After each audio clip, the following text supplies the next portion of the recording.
ನಮಸ್ಕಾರ ರೀ ಎಲ್ಲ ದೊಡ್ಡ ಮಂದಿಗೆ. ನೋಡ್ರಿ ನೀರು ಹಸಕ್ಕೆ ಟೈಮ್ ಆಕೈತೆ ಅಂತೇಳಿ ನಾ ಗಾಡಿ ಸ್ಟಾರ್ಟ್ ಮಾಡಕ್ಕೆ ಬಂದ್ರೆ ಗಾಡಿ ಪಂಚರ್ ಆಗಿಬಿಡ್ದ. ಅಲ್ಲ ಹೀರೋ ಕೈ ಕೊಟ್ರಿ ಏನಾತ್ರಿ, ನಮ್ಮ ಅರ್ಜುನ್ ಭಾಯ್ ಅದನ್ಲ. ನೋಡ್ರಿ ನೀರು ಹಸಕ್ಕೆ ಟ್ಯಾಕ್ಟ್ರ್ ತೊಗೊಂಡು ಹೊಂಟೇನಿ ನಾನು.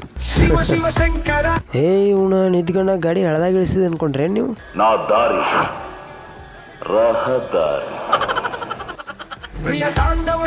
ಇದೊಂದು ಚೀಲ ಗೊಬ್ಬರ ಹೋಗಿದ್ದಿತ್ತು, ಒಗದು ಕುಲ್ಲ ಮಾಡಿಬಿಟ್ಟೆ. ಹಂಗೆ ಹಿಂದಿಂದ ನೀರನ್ನು ಬಿಟ್ಟೆ. ನಮ್ಮ ಹೊಲಕ್ಕೆ ನೋಡ್ರಿ ಬೆಳಿಗ್ಗೆ ಎದ್ದ ಕೂಡಲೇ ಒಂದಿಬ್ಬರು ಗೆಸ್ಟ್ ಬಂದಾರ.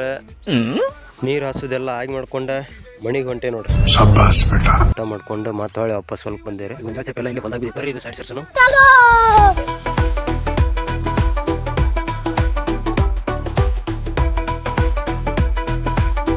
ತೆಲ್ಮೇರಿಯಾಗಿ ಇಲ್ಲಿ ಕರಿಕೆ ಭಾಳ ಐತ್ರಿ, ಅದಕ್ಕಾಗಿ ನಾವು ಅಪ್ಪರ್ ನೆಗ್ಲ ಹೊಡ್ಯಾಕತ್ತಿದ್ರೆ ನೋಡ್ರಿ ಏನು ಕಸ ಐತಿ. ನಾವು ಅದು ಕರ್ಕಿ ಬೇರೆ ಎಲ್ಲ ಆರಿಸಿ ತೆಗೆದು ಹಾಕತ್ತಿದ್ವಿ. ಇವತ್ತಿಂದ ಇಷ್ಟ ನೋಡ್ರಿ, ಮತ್ತೆ ನಾಳೆ ಸಿಗೋಣ. Until then see you, tata bye bye, love you all.